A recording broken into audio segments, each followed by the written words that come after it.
السلام عليكم ورحمة الله وبركاته. حسن البصري اللي نلعبه وعلماء وويناد المسلمين كميدا أيوه مال مالمها كميدا وأصحابتي سيسقوا الله طلعي حكويري ضدي هو حاد بتستان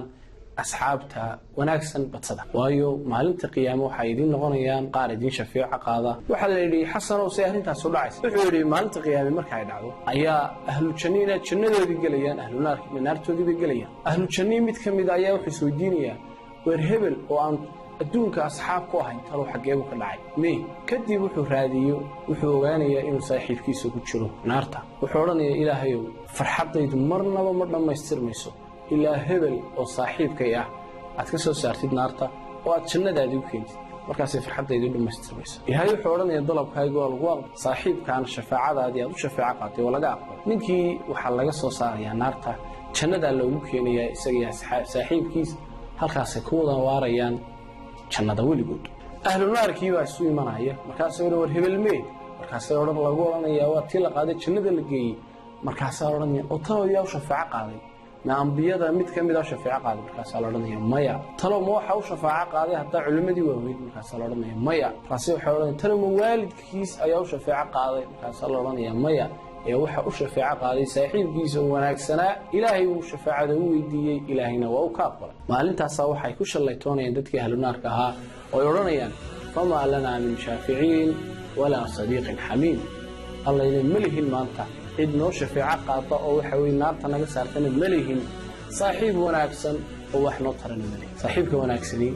waa nimcooyinka ilaahay qofka uu siiyo kuwa ugu waaweyn waa hadduu saaxiibka wanaagsan yahay rasuulku wuxuu ku tilmaamay calayhi salaatu wasalaam saaxiibka wanaagsan iyo saaxiibka xun waxay ka kala dhigan yihiin oo kale sidii nin cadarla ah oo cadar iibiya iyo mid kale tumaala ah ninka cadarlaha ah waa ninka saaxiibka wanaagsan rasuulku ku matalay waxaad ka heli kartaa cadar wanaagsan waxaad ka heli kartaa urtiisa ama waad ka iibsan kartaa mar walba waxbaad ka faa'iidaysaa xagga saaxiibka xun aan marna waxba ka faa'iiday waa sida tumaalka oo kale ama marihu ka gubi doona hadday ugu yartayna qarmuun iyo waxa weeye neefkan baad xaqiisa kaageynaysa saaxiibka wanaagsan wuxuu leeyahay astaamo iyo calaamado lagu doorto waxa kamid ah koow inay saaxiibtinimadu mar walba ahaato ilaahay dartii mid ku salaysan allah dartii rasuulku calayhi salaatu wasalaam wuxuu tilmaamay qiyaamaha marka dadka cadceedda loo soo dhaweeyo dadka waxa horeynaya 7 kooxood ayaa la horeynaya 7 kooxood waxa kamid ah 2 nin ilaahay dartii ay isu jeclaadeen ku walaaloobeen oo ay ku saaxiibtinimeen dibadeedna saasay ku kala tegeen iyagoo sidaas u jecel laba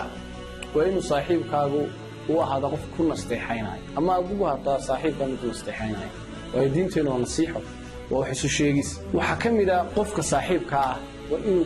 kula garab istaaga hadafkaaga iyo ujeedooyinkaaga himilada iyo hanka sare isleedahay xaqiiqi waxtarkaas leedahay soo kordhi waa inuu hada qof kugula garab taagan waa inuu hada saaxiibku mid ku garab taagan markay dhibtu kugu dhacdo oo saaxiib marnaba lama yiraahdo in markaad wanaagsantahay nimcadu kugu badantay ku garab taagan markay dhibtu yar kugu dhac ka arda oo aan ku soo dhawaan ka saaxiib lama yiraahdo inuu mar walba kula garab galaa dhibta iyo dheefba uu ku garab taagan waxaan si wanaagsan u xasuusnaan karnaa tusaalihii nabi maxamed calayhi salaatu wasalaam iyo saaxiibkiisa Abu Bakar markii godka ku wada jireen iyo dhibtii isla soo mareen saaxiib dhab ah ay ahay waxa kamid ah saaxiibka inuu kula garab taagnaada hiiliyahooda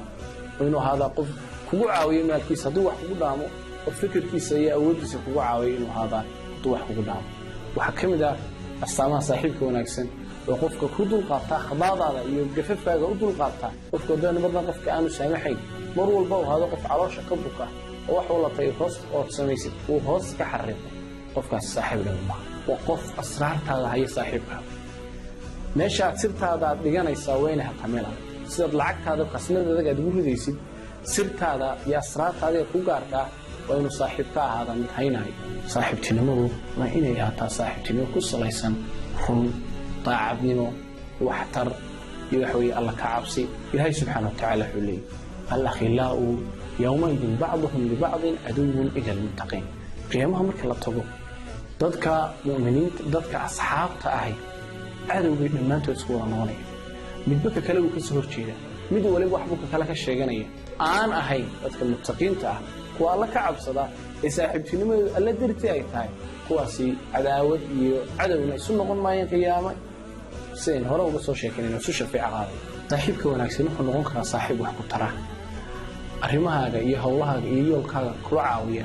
ama wuxuu noqon karaa saaxiib karkaarka ku idaariya adduunka aakhirabana isaga awgeed ku halaagsanto iska eeg saaxiibka oo iska hubi cidda uu yahay waayo rasuulku wuxuu tilmaamay qofku diintiisu waxa ay tahay diinta uu saaxiibkii haysto ee midkiin ha iska ilaaliyo cidda uu saaxiib ka dhiganayo